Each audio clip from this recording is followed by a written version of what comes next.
हाँ जी, मेरे प्यारे प्यारे भाइयों और उनकी प्यारी प्यारी बहनों, कैसे हैं आप सब लोग। मैं हूं आपका अपना भाई योगेंद्र राठौड़। लेके आ गया हूं आप लोगों के लिए आज एक और काफ़ी इन्फॉर्मेटिव और काफ़ी अच्छा वीडियो। काफ़ी लोगों ने मुझसे पूछा है कि क्या आप हमें बता सकते हो कि इमरजेंसी के अंदर जो नर्सेज का काम होता है वो कैसा होता है, क्या क्या उनकी रोल एंड रिस्पॉन्सिबिलिटीज़ होती है, कितने घंटे की शिफ्ट होती है, क्या पैसों में क्या कोई डिफरेंस है, क्या उनको एक्स्ट्रा पैसा मिलता है ओवर टाइम का, या उनको कितने पेशेंट का नर्स पेशेंट का रेशो क्या होता है। ये सारी चीज़ें काफ़ी लोगों ने मेरे से पूछी है। तो मैंने सोचा कि चलो आज इसके ऊपर एक वीडियो बनाता हूँ, क्योंकि अभी मैं काफ़ी टाइम से मैंने इमरजेंसी के अंदर भी काम किया है। तो मैं आपको वहाँ का मेरा एक्सपीरियंस है वो मैं आपके सामने शेयर करूँगा। तो जैसा कि अगर मैं बात करूँ, मैं डे और नाइट दोनों की बात करूँगा, क्योंकि मैंने दोनों में काम करके देखा है।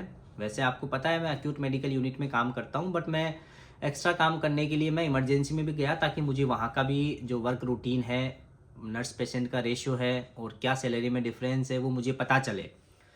तो एएनई में क्या होता है कि जैसे मैं मेरे हॉस्पिटल की बात करूँ, हो सकता है हर हॉस्पिटल की अपनी अलग अलग पॉलिसी होती होगी, मैं केवल मेरे ट्रस्ट की बात करता हूँ। तो हमारे ट्रस्ट में अगर मैं बात करूँ एएनई के अंदर, अगर मैं टोटल बेड की अगर मैं बात करूँ तो शायद जितना मेरे को पता चला है शायद 90 प्लस हमारे बेड है एएनई के अंदर, 80 और 90 के आसपास होंगे। बाकी जो वेटिंग एरिया है वो अलग है, वो चीज़ें अलग है, बट केवल जो बेड की मैं बात करूँ ना, जहाँ एडमिट होते हैं वो इतने हैं वहाँ पे। तो वहाँ पे क्या होता है कि अलग अलग डिपार्टमेंट अलग अलग डिवाइड कर रखा है। जैसे मेजर्स ए हो गया, बी हो गया, सी हो गया, डी हो गया, रिसर्च हो गया, जहाँ पे जो ज़्यादा ही सीरियस या क्रिटिकल जो पेशेंट आते हैं इंट्यूबेशन वाले वो वहाँ पे जाते हैं। फिर एक नॉर्मल बे हो गई, जहाँ पे जो नॉर्मल पेशेंट हैं, जो जिनको एडमिट करना होता है ओवरनाइट के लिए या एक दिन के लिए, 2 दिन के लिए, वो लोग वहाँ पे रुकते हैं। फिर एक क्लिनिकल डिसीजन यूनिट होती है, फिर ट्राइएज होता है। ऐसे अलग अलग डिपार्टमेंट एएनई के अंदर होते हैं। तो एएनई की अगर मैं आपको मैं बात करूँ टाइम की, तो वही 12 घंटे की शिफ्ट है वो एएनई के अंदर होती है। बट एएनई में आपको एक ये प्लस पॉइंट भी होता है, वहाँ पे एक अर्ली शिफ्ट होती है, एक लेट शिफ्ट होती है, जो आपको मिलती है महीने में 2 या 3 दिन। ऐसा नहीं है कि आप कंटिन्यू वही कर सकते हैं, आपको 12 घंटे भी करना होता है, प्लस कभी कभी आपकी अर्ली शिफ्ट भी होती है और लेट शिफ्ट भी होती है। जो लेट शिफ्ट की मैं बात करूं वो स्टार्ट होती है सुबह 11 बजे से लेकर शाम को 7 बजे, 7:30 बजे तक। अर्ली शिफ्ट की मैं बात करूं वो आपको होती है स्टार्ट आपकी रात को, जैसे 7:30 बजे से लेके मॉर्निंग के 5 बजे तक की होती है। तो ये 3-4 तरह की जो शिफ्ट है वो एएनई के अंदर होती है, बट मोस्टली जो होती है वो 12 घंटे की शिफ्ट ही होती है।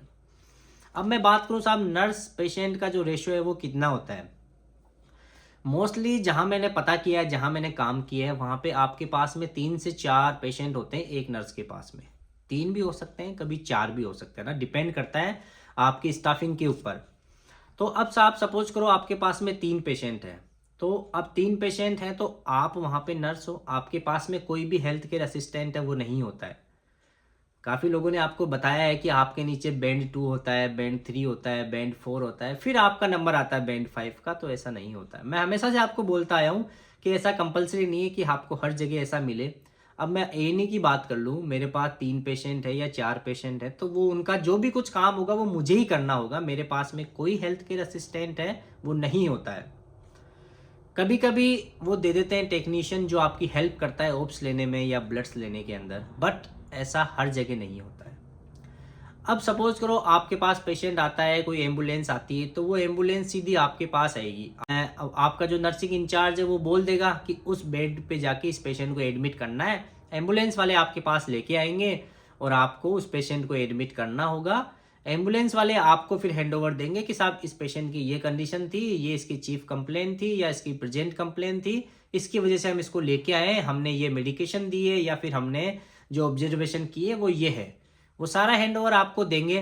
अब आपको डिसाइड करना है कि अब आपको क्या करना है। पहले आपको ब्लड्स करने हैं, पहले आपको ईसीजी करनी है, पहले आपको ऑब्जर्वेशन चेक करनी है, पहले आप अपने पेशेंट को कंफर्ट लेके आना है, उसको कार्डियक मॉनिटर से अटैच करना है, डॉक्टर को इन्फॉर्म करना है, इंचार्ज को इन्फॉर्म करना है। अब ये आपके असेसमेंट पे डिपेंड करेगा, लेकिन ये सारे काम करने आपको ही है। आपको ही उसको ऑब्जर्वेशन चेक करनी है, उसको कार्डियक मॉनिटर की ज़रूरत है, उसको कार्डियक मॉनिटर पे उसको अटैच करना है, उसकी ईसीजी करनी है, उसके ब्लड्स करने हैं, उसको कैनुला करना है। जो भी ये इन्वेस्टिगेशन है, ये सारे काम आपके होते हैं, क्योंकि आप वहाँ पे नर्स हो, आपने पेशेंट को रिसीव किया है।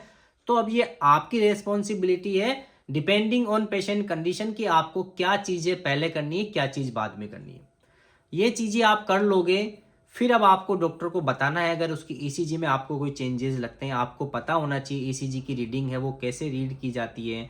अगर ऑब्जर्वेशन लेते टाइम आपको पता चले कि इसका ब्लड प्रेशर लो है या इसकी हार्ट रेट ज़्यादा है, टेम्परेचर लो है, ज़्यादा है, तो उसके हिसाब से आपको उसकी जो ब्लड टेस्ट है वो करने होते हैं, प्लस अपने डॉक्टर को इन्फॉर्म करना होता है। फिर आपका डॉक्टर उसके अकॉर्डिंग जो कोई फ्लूइड है या कोई मेडिकेशन है वो प्रिस्क्राइब करता है।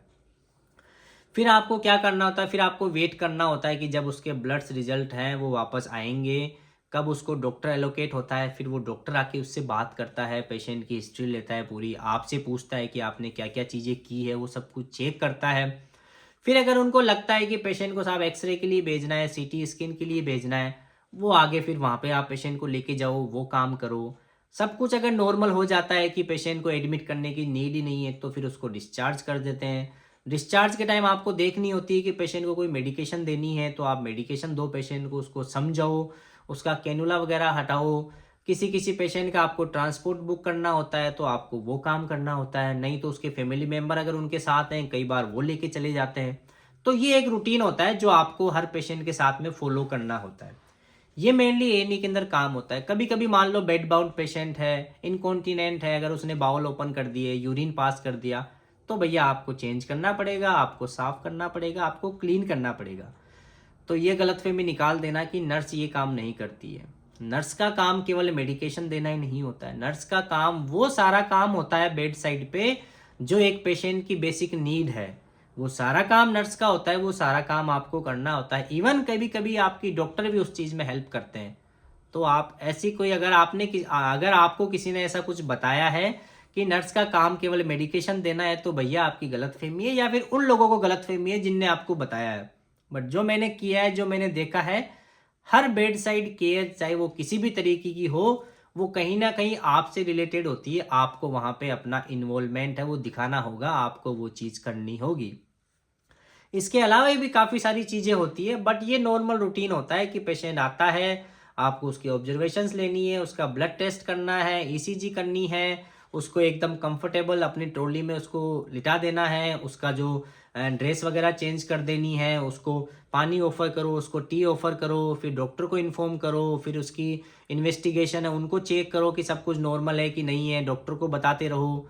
ऐसा करके फिर आप पेशेंट को डिस्चार्ज कर दो। अगर उनको लगता है कि नहीं पेशेंट को एडमिट करना है, तो फिर वो किसी मेडिकल डॉक्टर को रेफ़र करते हैं या सर्जिकल टीम को रेफ़र करते हैं।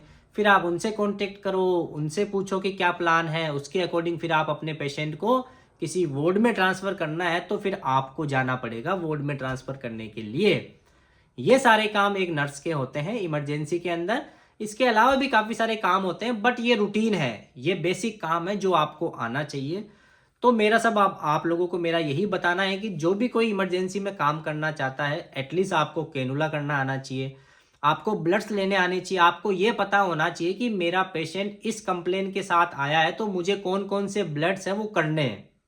रूटीन ब्लड्स के साथ साथ में कई बार कुछ एक्स्ट्रा ब्लड्स भी आपको ऐड करने होते हैं। वो डिपेंड करता है आपकी अप्रोच कितनी है और आपने जो हैंडओवर लिया है उसमें आपको क्या समझ में आया है। तो ये सारी चीज़ें आपको नॉलेज होनी चाहिए।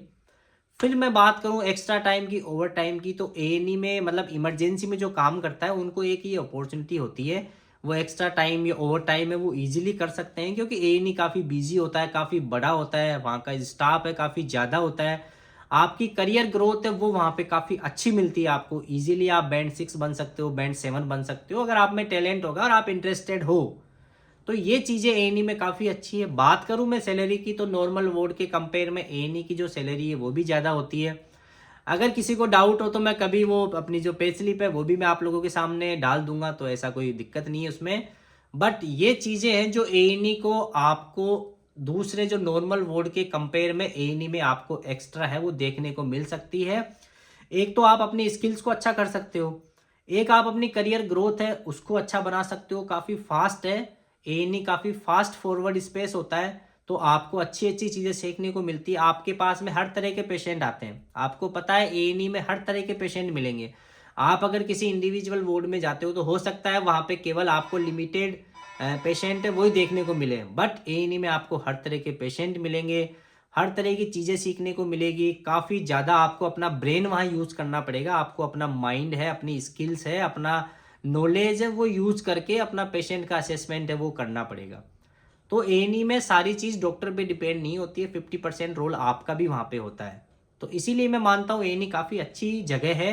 अगर आपको लाइफ में कुछ सीखना है, कुछ अच्छा नॉलेज लेना है, अच्छी प्रैक्टिस करनी है, ताकि आप अपनी करियर ग्रोथ है वो अच्छी कर सको। बात करें पैसे की तो डेफिनेटली वो भी ज़्यादा है। नॉर्मल वार्ड के कंपेयर में आपको पैसा भी वहाँ पे ज़्यादा मिलता है।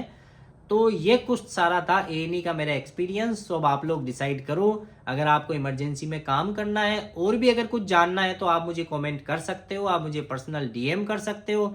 मैं आपकी जितनी हेल्प हो सकेगी करने की कोशिश करूंगा। तो दोस्तों, उम्मीद करता हूँ ये छोटा सा वीडियो आप लोगों के लिए काफ़ी इन्फॉर्मेटिव होगा। जो भी लोग इमरजेंसी में काम करने में इंटरेस्टेड हैं तो प्लीज़ लाइक करें वीडियो को, चैनल को सब्सक्राइब करें और भी अपने दोस्तों के साथ में शेयर करें। Thank you so much.